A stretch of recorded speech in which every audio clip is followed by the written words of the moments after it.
Ciao a tutti e bentornati sul mio canale, oppure benvenuti se questo è il primo video che guardate qui sul mio canale. Fatemelo sapere nei commenti qui sotto. Oggi parliamo di grammatica perché ho ricevuto una domanda interessante a cui vorrei rispondere oggi perché penso che questo argomento possa interessare molti di voi. La domanda è questa. Quando usiamo il verbo pensare con la preposizione a e quando con la preposizione di?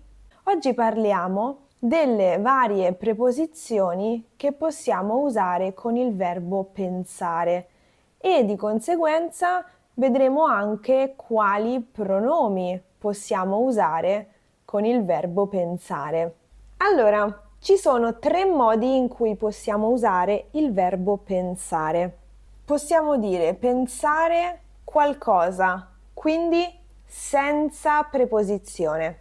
Possiamo dire pensare a qualcosa, quindi con la preposizione a, e possiamo dire pensare di qualcosa con la preposizione di. E adesso vediamo degli esempi per ognuna di queste tre possibilità d'uso.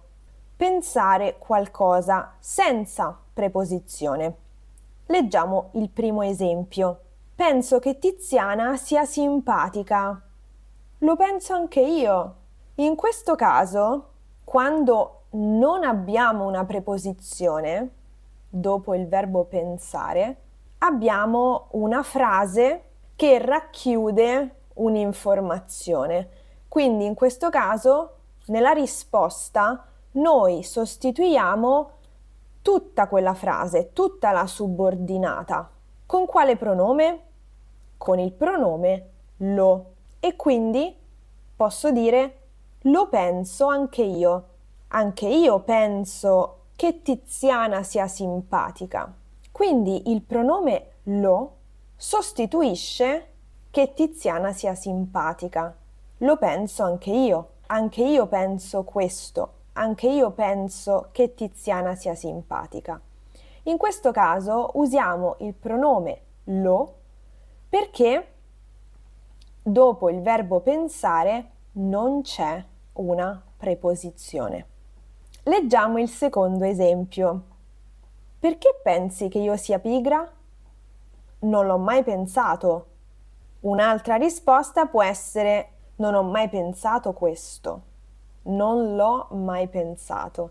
Anche qui ritroviamo il pronome lo che sostituisce tutta la frase subordinata della domanda perché dopo il verbo pensare non c'è una preposizione. Va bene? Pensare a qualcosa. Leggiamo il primo esempio. Il cameriere porta il conto e dice: ecco il conto. Uno dei commensali chiede: facciamo alla romana? Che significa dividere il conto in parti uguali per il numero di commensali. E un altro risponde: no, ci penso io. Qui troviamo il pronome ci.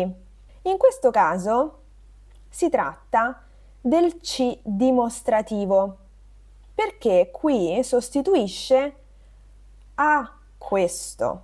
Penso io a questo. Nel contesto dell'esempio parliamo del conto, quindi penso io al conto, che significa pago io il conto. Questa frase, ci penso io, possiamo anche considerarla come una sorta di espressione fissa che potete usare così com'è in tantissimi contesti per comunicare che volete fare qualcosa, volete occuparvi di qualcosa. Per esempio, come in questo caso, c'è un conto da pagare, ci penso io. C'è qualcosa da aggiustare in casa, ci penso io. Va bene? Leggiamo il secondo esempio. Stasera io e Ludovica andiamo al cinema. Vieni anche tu? Non lo so, ci penso e ti faccio sapere.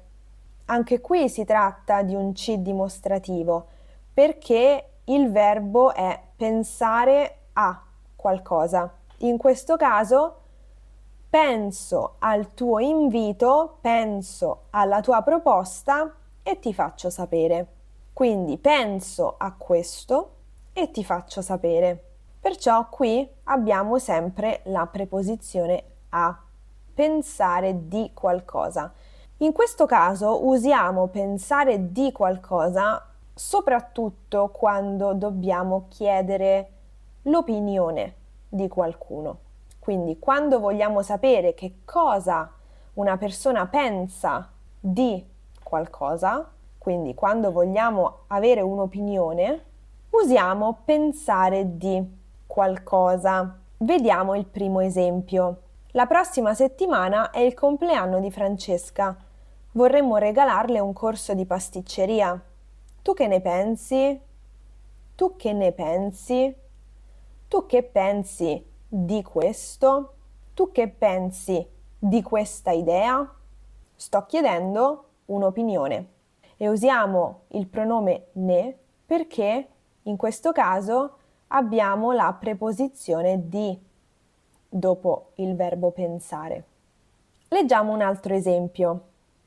Questo quadro l'ho dipinto io. Che ne pensi?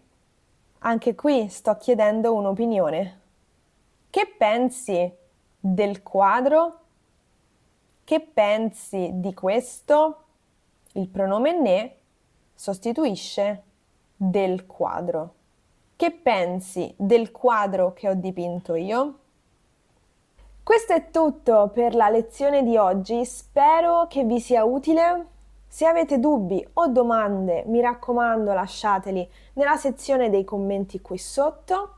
Io vi ringrazio come sempre per aver guardato anche questo video e noi ci vediamo nel prossimo. A presto, ciao!